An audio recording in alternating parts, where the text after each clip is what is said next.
the Strategy Mob Podcast. Tune in for everything you need to know to stay in the know regarding the automotive industry. Here's your host, Jason Harris. Hey, what's going on, Podcast Nation? It is Jason Harris here, and thank you for joining me on another episode of Strategy Mob. Today, I have two very special guests. I have the one, the only Mr. Glenn Pash, and the oh-so internationally famous Jeff Williams. Hey, guys, thanks for taking the time to jam with me today. Sure, great to be here.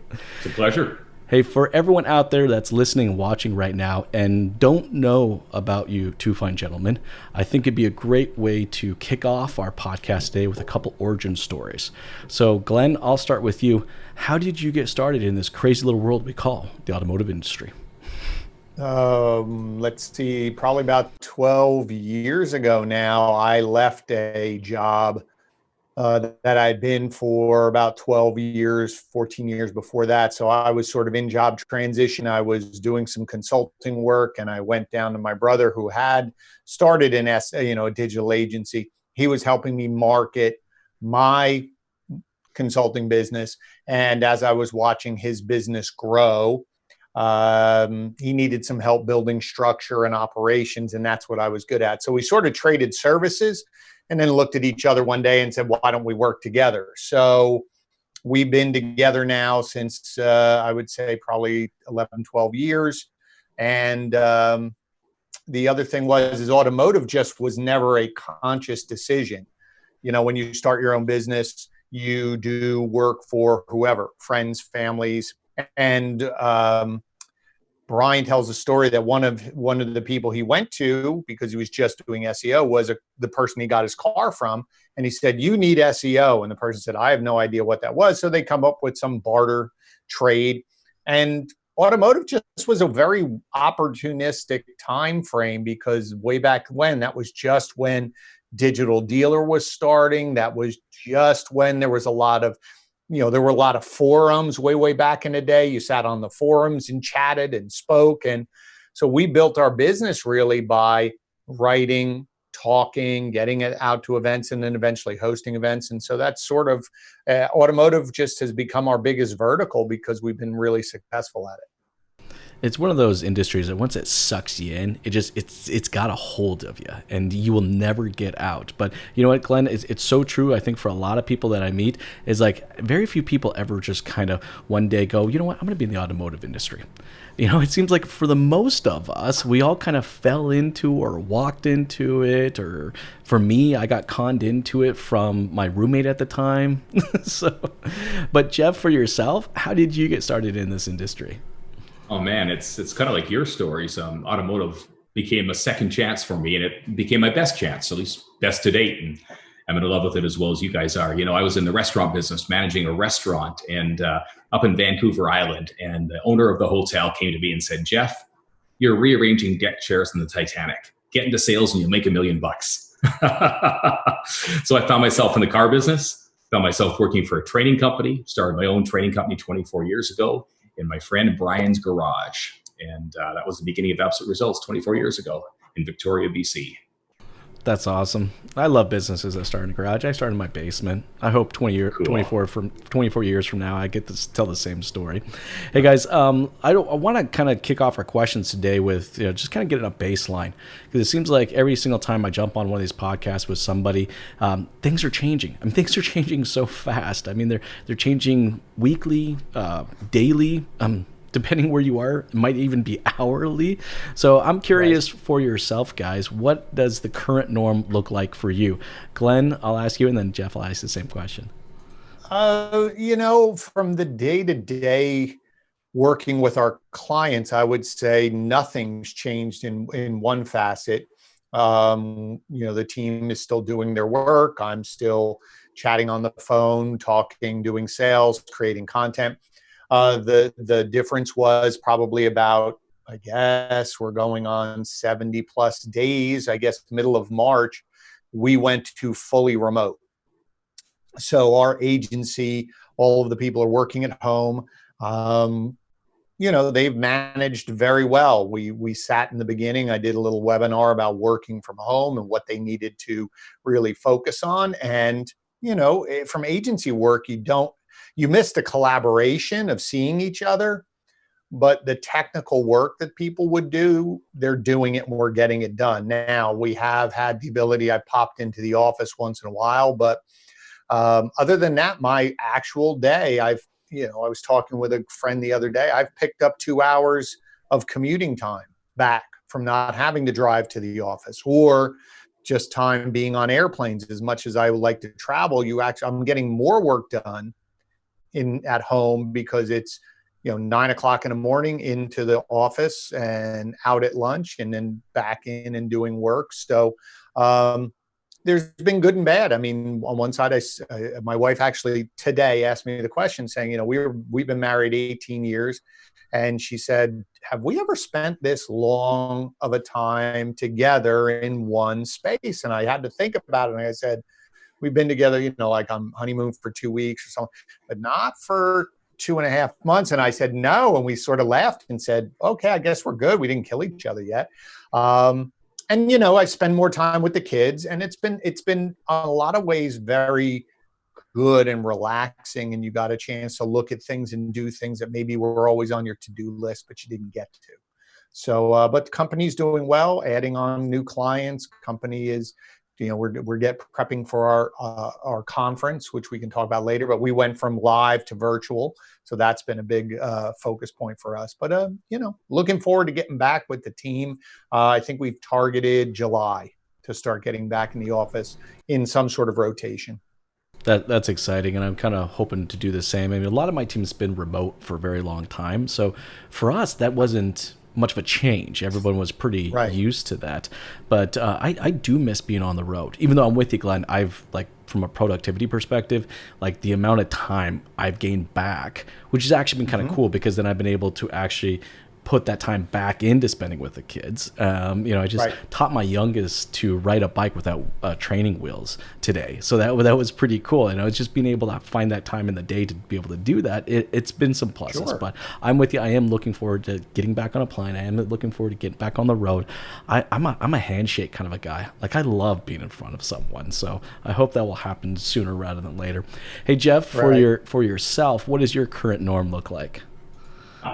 Well, it's drastically different. I mean, we started this year off just gangbusters. And of course, we do business in 19 countries, and I visit most of them multiple times over the course of the year. So I probably missed out on 50,000 air miles, doggone it. And so it has been a big shift. I have enjoyed being home. It's been a challenge to find inspiring places. I do a lot of writing, create a lot of content, love being around dealers that are innovative and showing up in showrooms during events and training. And I love those inspiring opportunities. I do my best thinking at 30,000 feet, doggone it. So I've learned to do my best thinking in my home office, out in my little boat, go out on the water for a little bit there, and hop on the motorcycle, go to different places. So for me, it's been different. I mean, we've seen a big shift in our business. Obviously, any given month, we'll have 500 events happening with trainers and stores. And so basically to go almost zero in April, and now May, we're up 20%. We're 20% of our post-COVID or pre-COVID volume. In June will be 50%.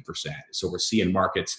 We have our first events this weekend in France in 2 months, which is exciting. We have Belgium opening up. We've got, I think, some things at the end of the month in Australia. And of course, Western Canada has been a bit of an anomaly, Now it's dealer to dealer, one dealership. Well, it's funny. One of my reps was in one dealership a few weeks ago. He said I was in one side of the city, and everybody was masks, plexiglass shields, like standing distance, and 10 minutes across town, everybody's high-fiving in the showroom.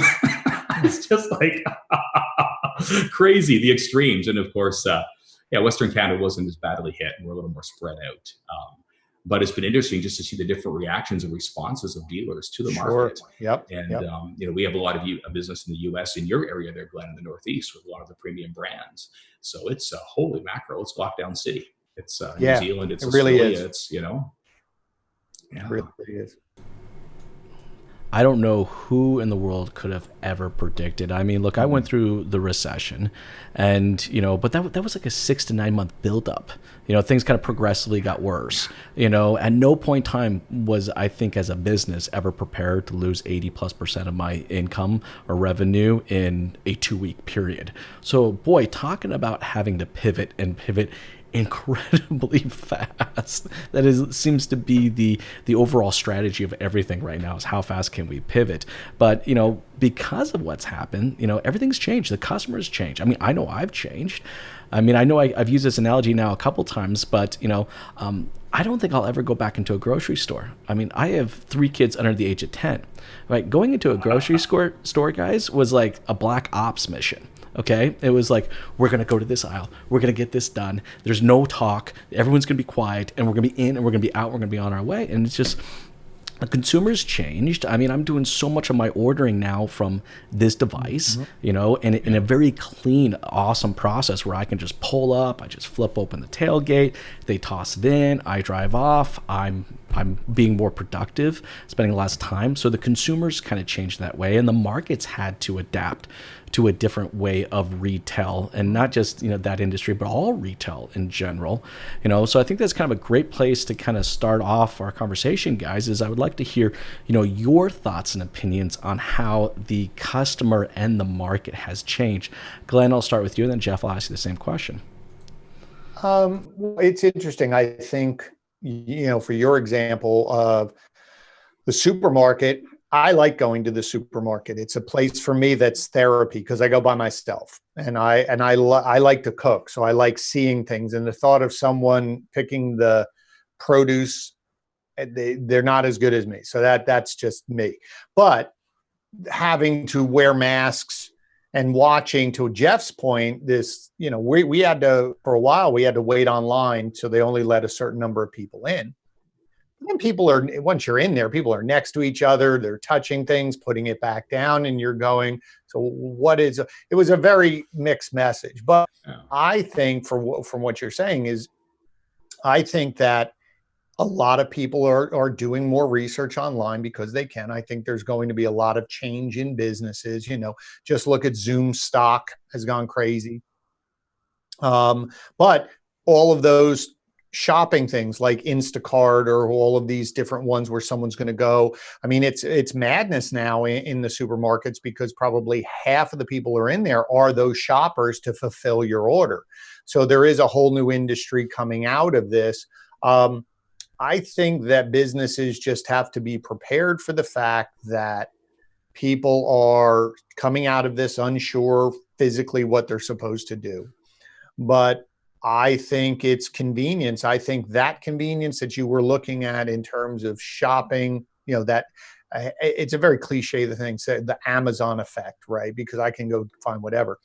But it is that idea of I can, on my computer, on my phone, I can search, shop, read reviews, make decisions, and then I push a button, and 2 days later, it's on my front porch, or I can go pick it up. And I think retail, for the industry we serve, retail has been long hesitant because of what we were talking about pre-show, is this concept of I have to get them in here before I can start my process. That's gone, part because they had to pivot. To your comment there before, they had to pivot because, as Jeff mentioned, I'm in New Jersey. We were locked down. For a while, there was nothing. Then they went to, you could have your service open. Then they went to, well, if you want to sell a car, it has to be by appointment, which means almost everything had to be done over the phone, online, chat, text, however, DR tool, whatever you want to say. And basically, you came to pick up the car. I think I've been writing about it and talking about it. I don't think you can put the genie back in the bottle. I think people are going to say, can we find some medium ground of that where, I want to come in and see the car, but I don't want to spend 15 hours in the dealership to do my stuff. So if I can I think dealers have to allow and focus on that experience on the phone of getting as much as I want to do online. And then when I come see Jeff in the showroom, he picks up where I left off and we get this thing done. I think that's what dealers were thinking about. You have progressive dealers that started it. But I think I wrote an article 2 or 3 weeks ago. It basically said everybody got pushed in the pool, whether you wanted it to be it or not. So you have people who are drowning. You have people who think they're doing a good job, which they're not. And then you have the other people who are like lapping everybody. So I think that's where we're going. And especially for retail, they want to get to that point of that Instacart concept. Well, I think at the core of it, it's that convenience and that productivity that we kind of talked about, right? Like, I have an appointment next week for my Nissan Armada. Been having some transmission issues. I'm losing power right around 1,500 RPMs. So when I call the dealership, I'm like, I need to make an appointment. I need you to slot out some time because this is not just an oil change. I need to make sure you got the right tech there and everything. And they offered to me as a convenience. They're like, well, would you like us to come pick it up for you? Well, I was new. I was like, when did you guys start doing that? He goes, well, we started doing it recently. And I said, well, how much is it? He goes, it's $29.99. So an extra $30. So, to your kind of point earlier, Glenn, I'm kind of used to right now paying for a little extra convenience and a little extra productivity, right? I'll pay for that shopper to go shop for me. I'll pay for that person to deliver my food or so on. So I'm like, $30. All right, sure. That saves me. It's going to save me the hours of having to wait there. Do I really want to wait there in the first place? But yeah, I mean, as an industry, I will have to say, I'll give props to our industry actually, guys. In the last 2 months, and for an industry that's not used to changing or willing to change, for the general body of dealers out there, I think I've done a pretty phenomenal job actually of kind of stepping up to the plate. Now the game is actually starting, so we'll see how it goes. But Jeff, what are your kind of thoughts on how the customer and the market has changed and how that's going to affect our industry? Well, it's really interesting. I gave a talk to about 100 BMW dealers back at the end of January. And one of the things I talked about was the whole concept, or the issue, the whole challenge, the big challenge of margin compression. And I said, if buying a car is a commodity, there is no solution to margin compression. None. Right? I said, the battle of the retail car business is a battle to decommoditize the car buying process. Right. So if we start with what we know or what we believe, all right, I believe 3 things about the retail car shopping or purchase experience. Number one, all right, it's complex and it's going to continue to get complex. Not is it just complex about the financing, about my trade's worth, am I leasing it or a negative equity and all those things, but it's complex based on the new product coming out. As we see new hybrid vehicles and electric vehicles and all this new technology, new platforms coming together and OEMs merging, what we're seeing globally, and the pressure internationally to shift the industry, it's going to be complex. Which model is the right one for me? Number 2, it's going to be experiential. 70% of customers still say the test drive is an important part of the buying process, right? And what is it? 73% say that they'll drive further for a good salesman to help them, or saleswoman, salesperson, right? So we know there's an experiential component. All right. And the third thing is it's passionate. I mean, it's personalized. I mean, I get passionate about the color of my vehicle and I'm in the industry. And so because of those things, there's unique opportunity, I think, for dealers to really personalize the buying process. Glenn, you're absolutely right. We need to give customers options to do things online. We absolutely do. But then we need to be able to grab our computer and go, hey, I'm just going to shoot you a little virtual walk around video. Matter of fact, in April, there was a sales rep at one of the dealerships in Calgary that sold 21 vehicles in April in the middle of a pandemic, right? And he did by sending 71 videos to customers, little videos he shot of walkarounds in vehicles. Now that's someone being innovative. That's somebody trying to personalize and create an experience even online. So I think we have a very unique opportunity. And I agree, we're in an industry that has not been a leader online. As a matter of fact, all the other retailers and all the other industries have gone ahead and defined what an online experience could or should be like. So we've been reactive, and hey, it's a complex purchase. So we have an opportunity, I think, whether it be through an appointment culture, whether it be through how we interact with the customer over the phone and really take a good interest in their needs and have a discovery conversation. But we have that opportunity to personalize and set up the right experience for them. And see, I think all of that, what you're saying can be really boiled down to a very simple thing, is the fact that we as consumers now are very comfortable dealing online. And you make a good point, Jeff, is that every other business, you talk to people online, you can connect to somebody, you click a button and somebody's there, you're chatting with someone. The reason why we haven't changed is we didn't have to. It was still successful. And people were making money. So why do I need to change my process? I think it comes down to just a very simple thing. I launched an article today to just basically say, connect and speak and communicate with the customer wherever they want to be, whenever they want to be there, and help them. And keep it simple. What would you say if they were standing in front of you on the lot? It's that simple. So why can't you say that over chat? Why can't you say that over phone? Why can't we FaceTime? Why can't I pop into, if I have a tool online, why can't I pop a chat up and say, hey, Jeff, I see you're sort of hanging at this point. Can I help you with something? Or why do we have to have a form for check availability or schedule a test drive? Why can't it just go to some live person? Because most of the dealerships have people who have time on their hands. It's the oddest thing. And so I think this whole push to saying why, because I think customers are getting frustrated. I saw a great quote one time saying that you're no longer being judged. I think it was Brian, can't remember who it was now, Shep Hyken, big customer experience guy. And he said, you're no longer being judged against your competitor. You're being judged against every other business the consumer interacts with. So it isn't, and dealers are finally waking up to it isn't, well, I compete with Jeff's dealership. So if Jeff does this, as long as I do it, it's like, dude, you are now Instacart. You are this, you are that. It's that convenience and speed. And why are you making it hard to do business? To your point, Jeff, if all of this is complex, why are we making it even more difficult to just even talk to us? Well, we've always made it difficult, haven't we? I mean, for the most part, as an industry, we're the ones that have always wanted to steer the conversation. We're the ones that want to define what the process is. I think, and to your point, Glenn, is that's what all the other industries decided to do, is that they gave the control of the process to the consumer. And the funny thing is, for a lot of them, it was more profitable. We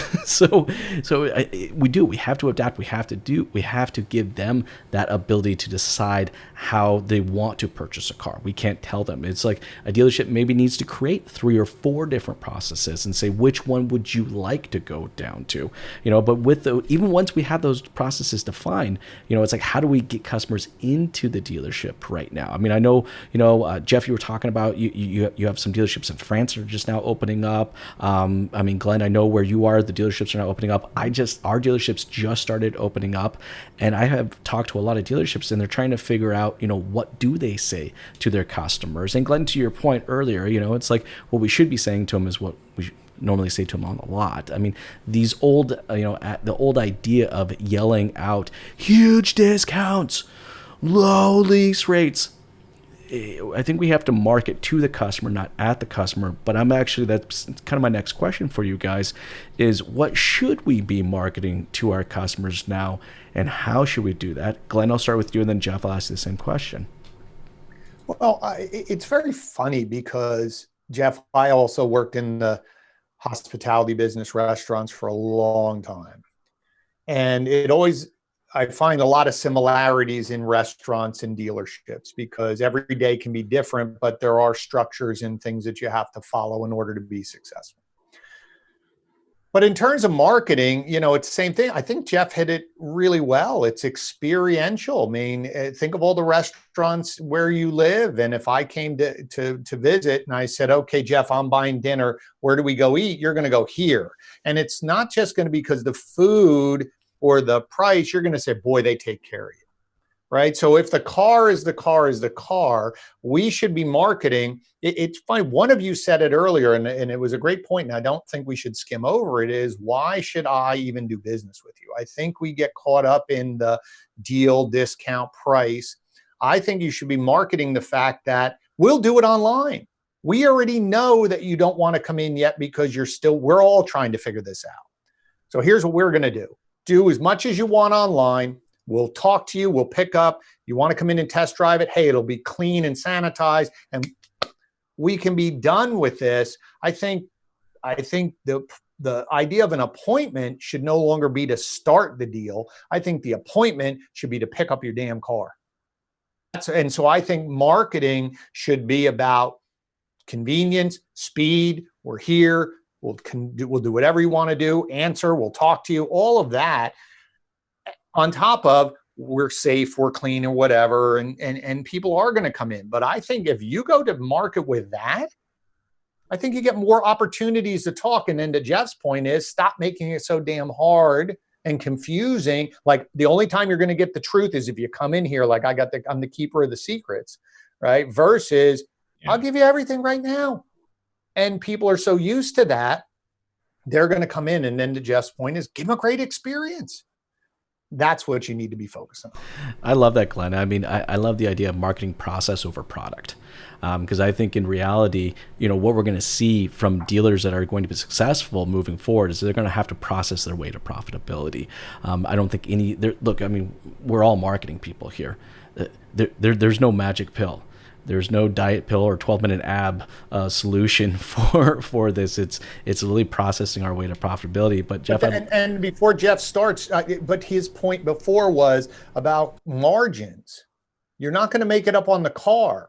But if I told what we are seeing, at least down here, some of our clients and some other people who've called us up, is because they've leveraged the technology, because they're getting so much done online, they're selling 70% of their pre-COVID levels, right? 80% of their pre-COVID levels with 40% of their previous staff. So to Jeff's point, if you want to start compressing, it's going to be, if I could come back and sell what I sold before with half of my labor, why not? That's where right? You're going to start getting more to profitability, to Jeff's point earlier. Oh, for sure. Jeff, kind of your thoughts on what we should be marketing to our customers now and how should we be doing so? Well, one of the distinctions that I think we miss sometimes, and yes, we want to serve the customer. We exist to serve the customer, but it's not about customer leadership. It's about sales leadership. The customer still needs to be led through the process. Yes, we want to lead them with options so they get to choose what the next step is. But if we're going to have the opportunity to really delight them, to give them options. All right, this is one of my favorite, to give them options they didn't know they had. If we haven't been able to engage and ask them really good questions, that's where we build value as a professional in the industry. It's not point, click, and buy. Now, for some it will, but not for the majority of people. I think a lot of us are still very highly relational. We want someone to guide us through this complex car purchase experience. So I think we have to keep in mind that part of our job is to be a sales leader, is to lead the customers with good questions and giving them options, not by withholding information or manipulating, but giving them options and give them options they didn't know they had. And oh my goodness, wow, you're going to build value, create value. The other thing which we found has been hugely effective, and I got to tell you guys, it's so common sense, but it's so powerful. We'd adopted a strategy in middle of April, where we would work with dealers and reach out to their customers with our call center. And we would reach out to customers saying, hey, just calling to see if we can help you.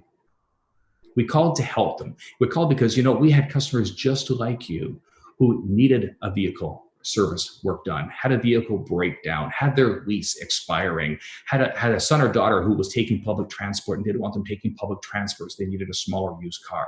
We had so many customers just like you. We just want to reach out and make sure you're okay and see how we can help you. Right? And by offering to help them, the actual response rate was 50% higher than if we had just called pre-pandemic to sell them. So if you reach out to customers sincerely with a desire to help and then giving them options, we just want to reach out to help you because customers just like you have A, B, C, D, or E. And if that applies to you, how can I be of assistance? Oh my goodness, that just opens doors. And to this day, I was reading reports from one of our campaigns this week in Ontario, where you are, Jason. This dealer was so scared to talk to his customers, and we walked him through the script and the word tracks. Forgive me, it's word tracks, and how there would be dialogue involved. And he said, okay, let's try it. And sure enough, we helped him book 15 service appointments, also found some sales opportunities. So I've been rambling a little bit, forgive me, but I'm very passionate about this, about sales leadership, and certainly about being able to reach out with a helping offer and stumbling across opportunities to help them upgrade their vehicle. Well, we're definitely seeing right now the cream rising to the top. I'm sure you guys are seeing a lot of this right now. I mean, from a manager's perspective, from ownership's perspective, from salespeople's perspectives. I mean, we are going to see the best of the best kind of rise. And some of the people, to your point, Glenn, you were kind of mentioning it earlier, there's a lot of dealerships out there, they're doing a lot with a little. And, the idea of that notion of just flooding your floor, I think it's going to go away. And people are going to really take note of who's on the floor and what they're trained to do. And I think a lot of that has to do with around the appointment. I mean, I know we've always push, get them in the door, but it's starting that conversation and creating that appointment on that customer's time to be able to do that. But I think that's kind of a fundamental culture shift for a lot of dealerships. And I'd love to kind of get your guys' thoughts on that, is how do we create an appointment culture within our dealership? Glenn, I'll ask you the question, and then Jeff, I'll ask you the same. See, I actually think we're asking the wrong question, because that's the problem, is that it's what does the appointment do? Meaning the problem in the past was the appointment, we couldn't do anything till you came in here. So BDCs or even salespeople, they, gave them enough to get them to come in, to go like, all right, I guess I got to come in to do this. Like, like, why can't you answer my question? Right. Literally. And to Jeff's point, and Brian, my brother, and I talk about it all the time, is this concept of serve. Like I said earlier, like a very simple thing is like, is this car available? And you push it and it's a form. So think about the lot. Somebody said, hey, Jeff, is that car available? Give me your name. I'll call you tomorrow. You're like, what the hell are you talking about? So we've done this whole thing to just satisfy, we have leads and get names, and then we chase people. So now I got to chase Jason about checking availability, but he's moved on. He's now doing something else, and now I'm interrupting him, and he's like, I don't even want to talk to you now. Why weren't you there when I needed you, right? So the point is, the appointment culture, we have to sort of smash the whole thing of saying, and break that concept of, well, if I give them too much information, they're going to shop and they're going to go somewhere else. At the end of the day, they're going to do that anyway. But we always design our processes for those 15, 20% that are always going to go bargain hunting. And we miss the 80% that will pay us more to have a better experience. And so I think if all of what we should be learning is, well, I would ask any dealer right now to say, what did you do when you were closed? If you couldn't have showroom traffic, what did you do to sell cars? Don't stop that. Build on that. Answer questions. People came in and bought cars. Now, how can you replicate that? How can you expand that so that you can sell more? And then you'll still have people coming in. I just think the idea of an appointment being, let's sign paperwork, do more, finagle and find it, is this the right car? Let me quickly test drive this. But we're 90% there, instead of we're 10% there, and now we got to do that 80% in the middle or whatever it is and that's where that time, let me pass you over to someone else, right? So to Jeff, to your point, I always use the analogy and people started laughing. Think about when you waited tables. You were a manager, right? I was a manager. I did everything in restaurants. Can you imagine someone coming up to you and going, well, I'm the drink waiter. Oh, Jason's going to come over. He's the specials waiter. Oh, you want pasta? Hold on. I got to go get Jeff. He's our pasta waiter. And someone else is the steak waiter. And someone else is the fish waiter. Well, that's what we do in the dealership. Oh, you have a question about F&I? I got this person. Oh, you want to talk about used cars? Value your trade? Oh, I got someone over here. Hold on. I got to give you the man. We just make the process so complex instead of just saying, now, part of it is the manufacturer. Part of it is all the features. But at the end of the day, we still make it harder instead of saying, can I just talk to one person? One person. Can I do this whole deal with one person? And that's what they're finding out in this era, is because managers are doing it more. Top salespeople who can do F&I and walk people through the process, they're going, why do I need 15 people anymore? And the customers go, this was much better. So I think that's where we have to go. And the appointment should be closer to just picking up the car than starting the conversation. That's what I think we have to get to.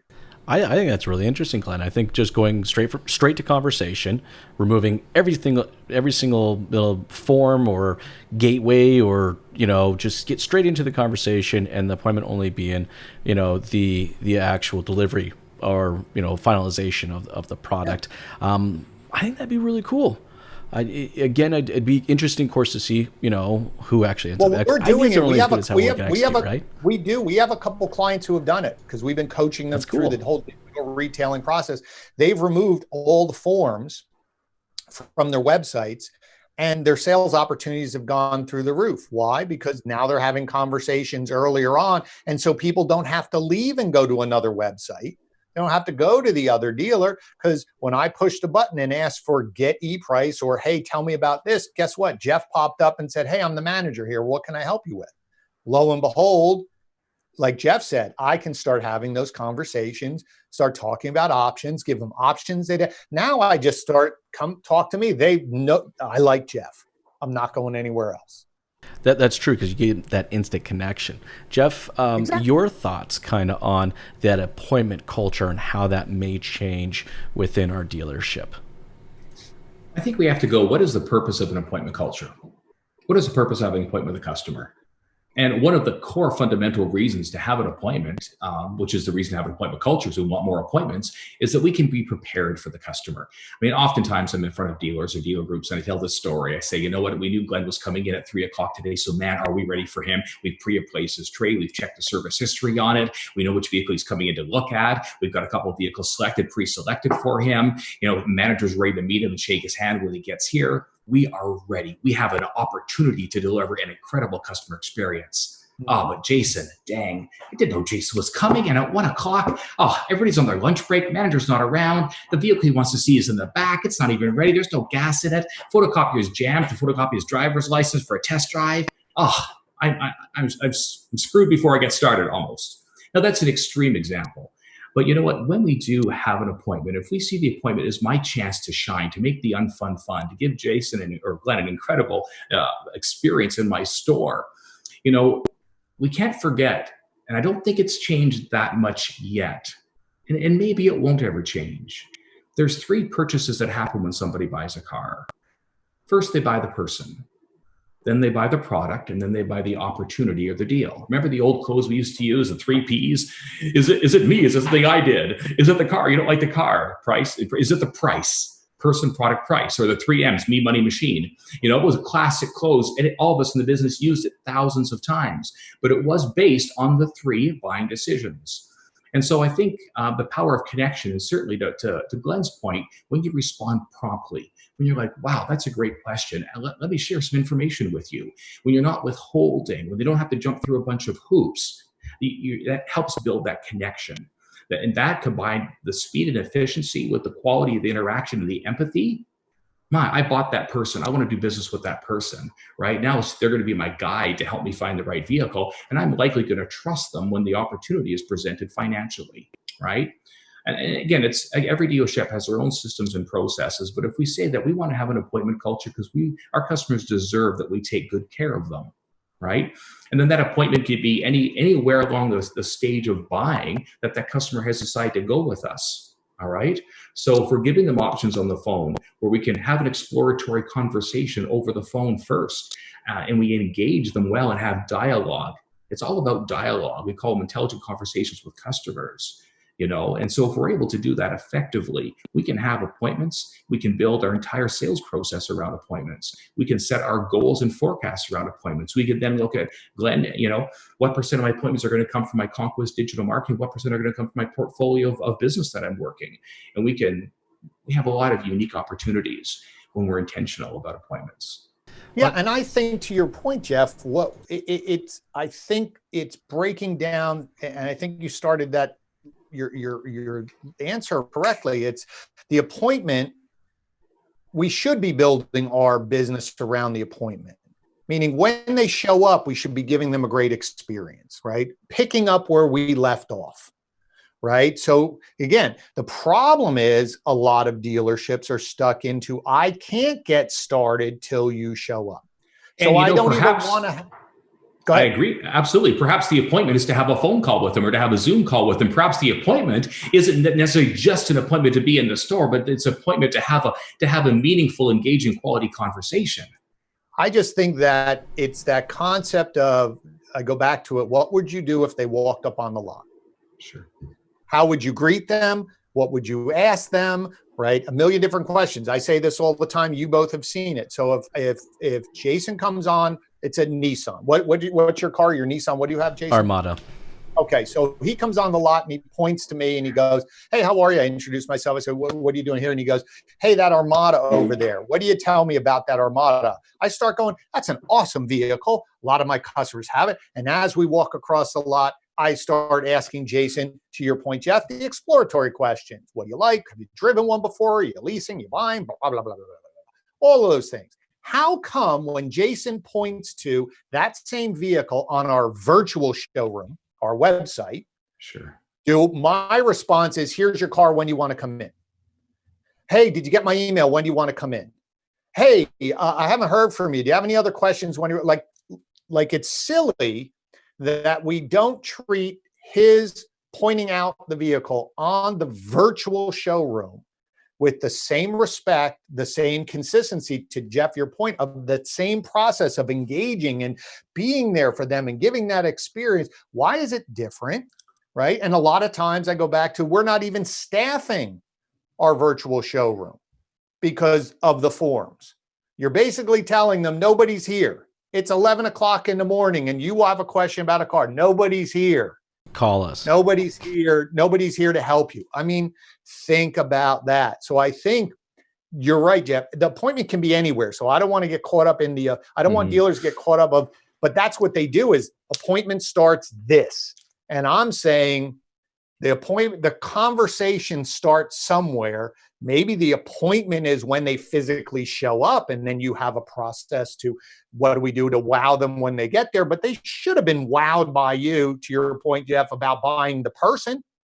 And I'm selling them on the product when they get here, or else they're coming in guarded going, oh man, I got to deal with you. Here they go, the dealers.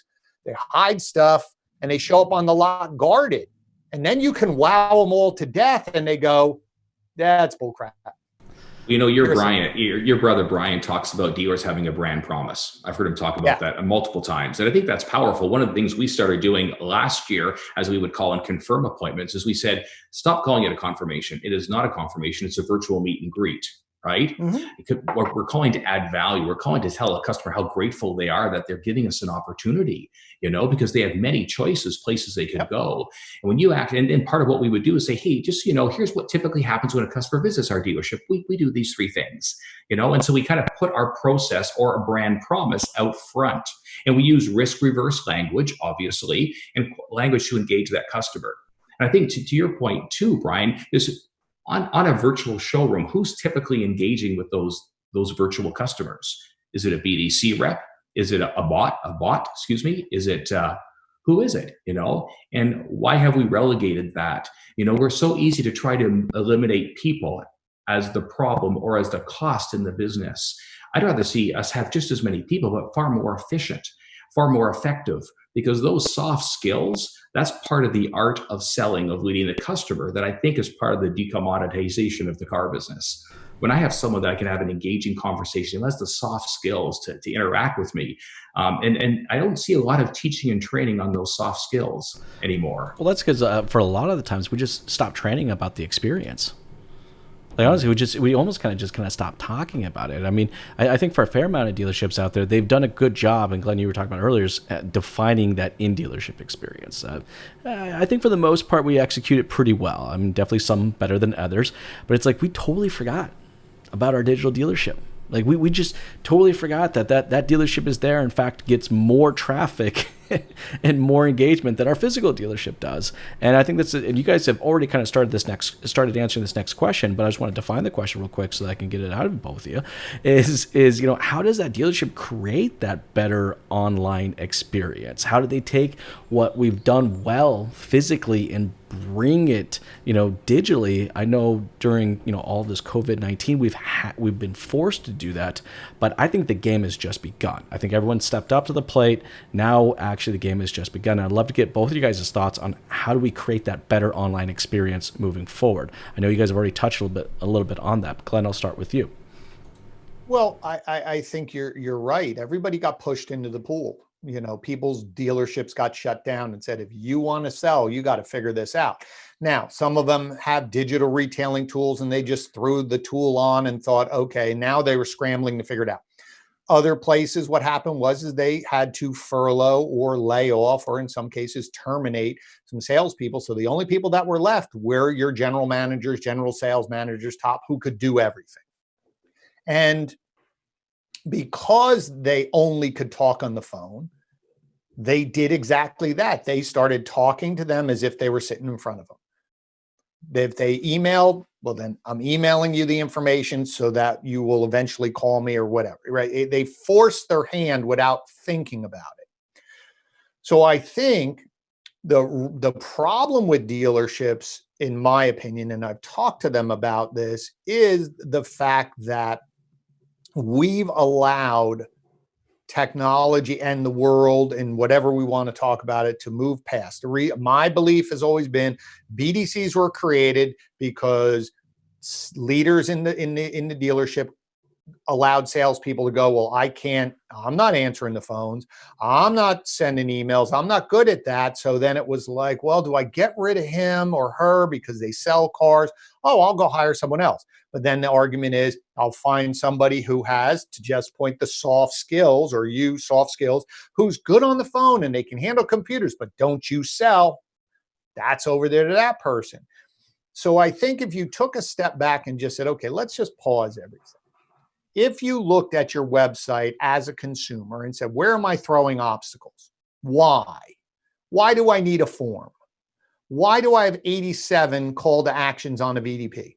Why do I have 2 trade-in tools? Why do I have get today? Here's your price. Here's your discount. Here's the dealership price, but get today's price. Like, who does today's price? And every day is today's new price. And everybody thinks it's a game. So now they don't believe your website. Then it's confusing. What button do I push? Right. And then it's just here's form after form, which leads to everybody using the junk email that we possess. Right. We give them some fake number, John Smith, and then your BDC, to Jeff's point earlier, efficiency. Well, probably 25% of the leads are garbage because you force people. You said, here's your price, calculate your payment, but you got to give me your name to use the tool. Okay.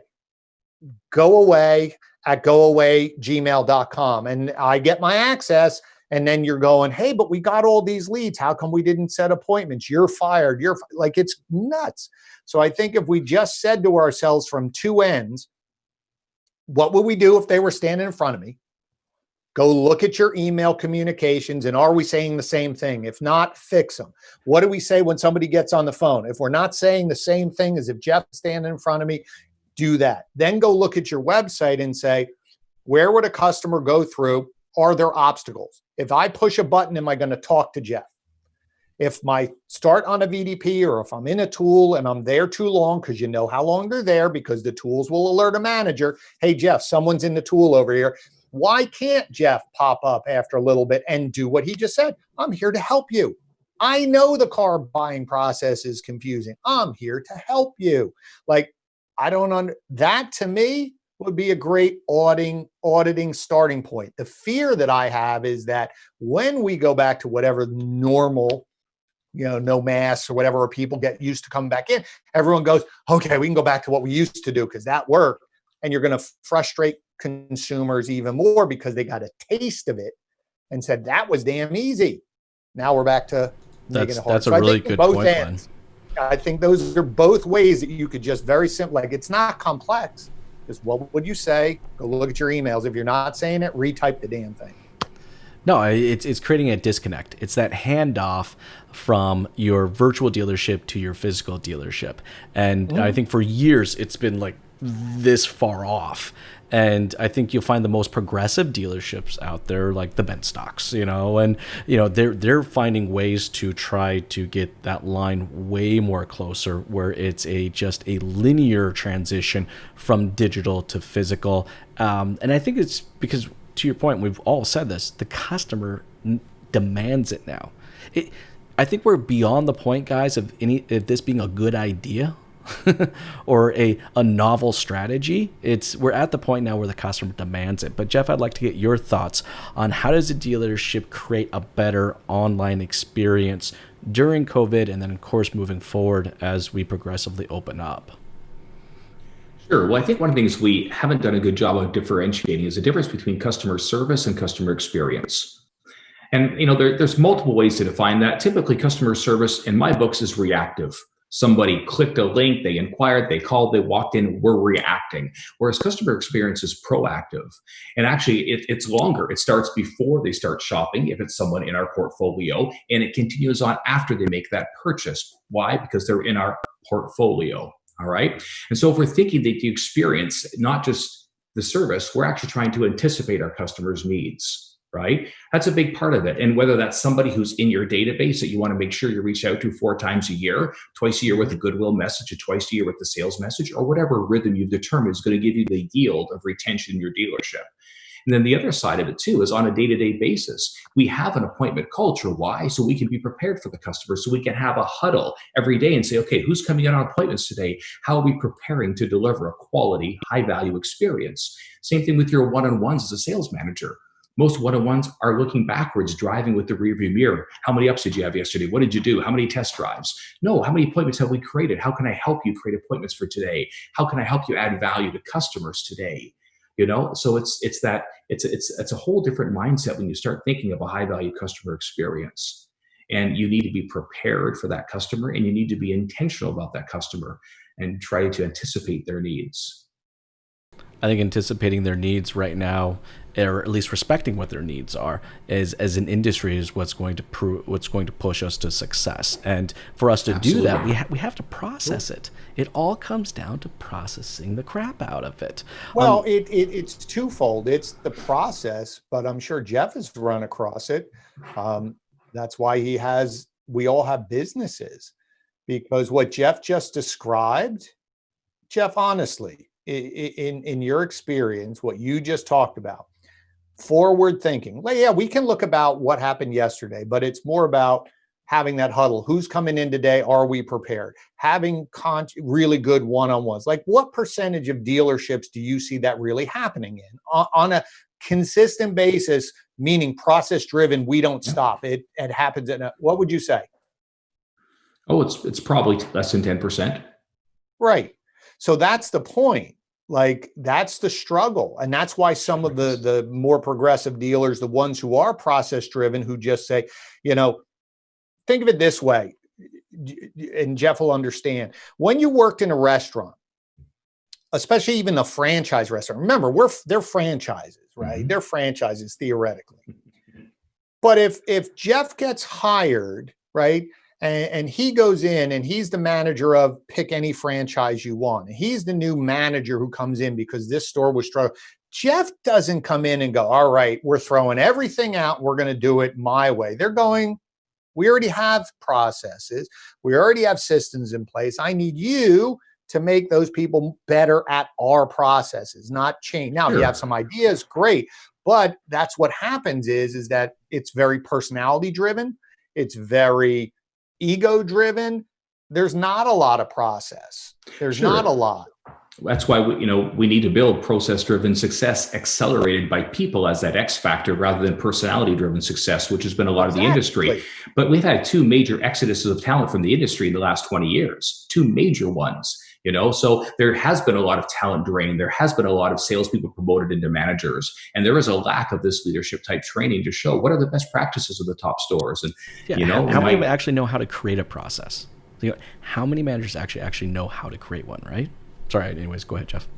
Mm-hmm. No, and that's why, again, we exist, and I have the honor of working with great stores and going and sharing and learning best practices and sharing them, and so do my 135 trainers when they're in dealerships. And my job is to keep them abreast and say, okay, what is the process and how does it actionable in a store? Because you're right. There are certain things that we just know. We know that if a dealership does one-on-ones every day with their salespeople, we know what the product will do, the productivity, to the retention, all those things. Yep. But then where does it fit in the day of a sales manager? Because today, 2 managers do what 3 managers used to do, right? And how do we help them understand how to make the priorities and prioritize their time and interact with their people? So it's quite an opportunity. But the opportunity is there. And I think dealers are realizing right now that, we've been shifting by inches. And now we have a chance, an opportunity to shift by feet. And let's not miss it. Let's not miss it. Right. And I think to your point is that there is a lot of, to Jason's point about, and what you said, Jeff, people do get promoted into positions. And there was a talent drain. Some of it was just aged out. People retired. But things have changed now. And yes, people are doing more, but I think sometimes it's busy work that just they like being busy instead of efficient or effective. But I think if there's one big flaw or missing piece, I wouldn't say flaw, missing piece in automotive is that leadership training. People get promoted Sure. and they go figure it out. And there's nobody out there. I mean, it's why I started my YouTube channel a couple of weeks ago, because I just got frustrated. I said, I'm just going to give content out to people to say, listen, here's just some tips on how, because I saw so many times people were promoted and just left to flounder, and then they get blamed, and then they go, this is crazy. And then they go, and then to your point, Jeff, there's a leadership churn or potential good leaders there, but they're going, this is crazy. Like, I'm being held accountable and nobody's helping me figure it all out. Like, I'd rather go somewhere else where I'll make a little less, but they actually do have training. And so I think why we have a lot of churn in our business is there has been no, like, Enterprise Rent-A-Car has great management training. They work just as long or longer. Sure. I talked to a gentleman one day when I was renting a car. He works 78 hours a week, but he knows that I do this training and I have that training, and eventually I'll be a regional manager and I can do this type of thing. Like, there's a there's a plan career for path. it to go somewhere. And so it's not about, there's people out there who don't want to work hard. It's not about, well, they have to work long hours in the dealership. There's tons of, it's the fact of what's in it for me if I do this, other than, hey, you'll make some money. That only goes so far.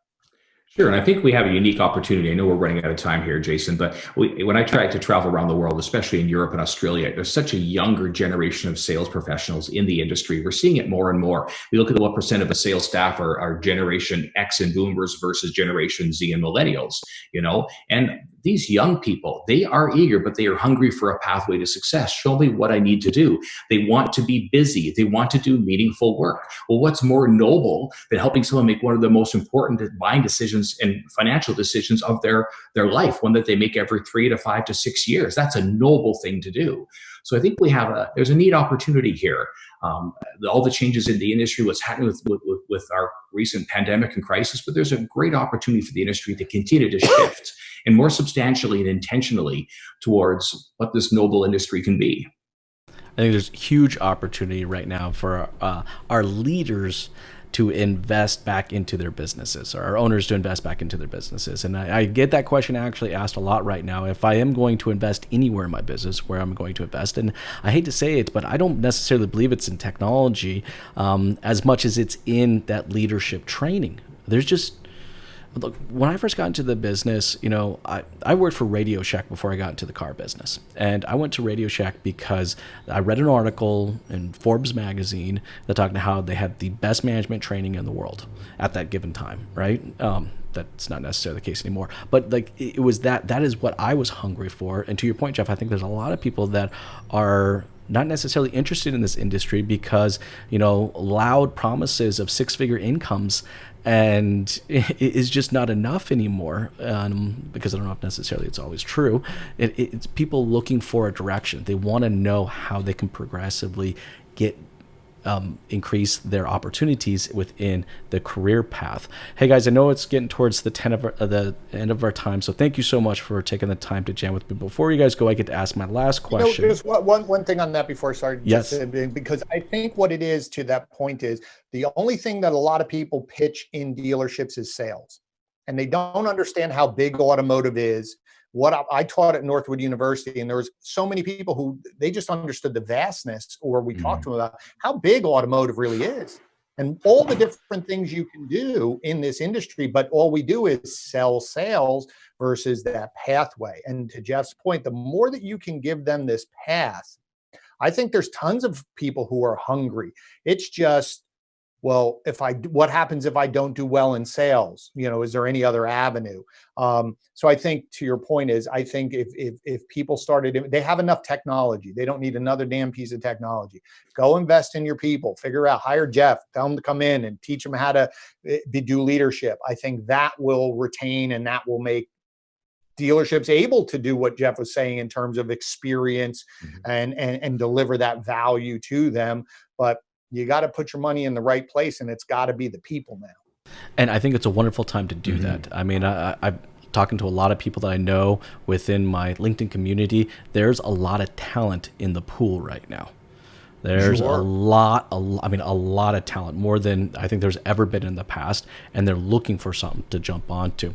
Hey guys, before we sign off here, for everybody out there that's watching and listening right now and would love to connect with you two fine gentlemen, what is the best way to do so? Glenn, I'll start with you. Well, on social media, it's just Glenn Pash on everything from LinkedIn to Facebook, Twitter. Those are probably the three that I do the most. Then you can also get a hold of me at my company, pcgdigital.com. Pretty simple. I'll answer. I'll chat with you. Go out, buy the book. I don't know. Yeah, the book back here, that one there. Yeah, that one back there, right? Hey, Jeff, for yourself, what is the best way to connect with you? Probably the best way is just go to our website, absoluteresults.com. And my email is Jeff, Jeff, at absoluteresults.com. There is a tab, which is the AR News tab, where you can subscribe. And as I publish articles and they get written and put out videos, you can subscribe to those and receive those. That's probably the easiest way. And don't you have an ebook coming out?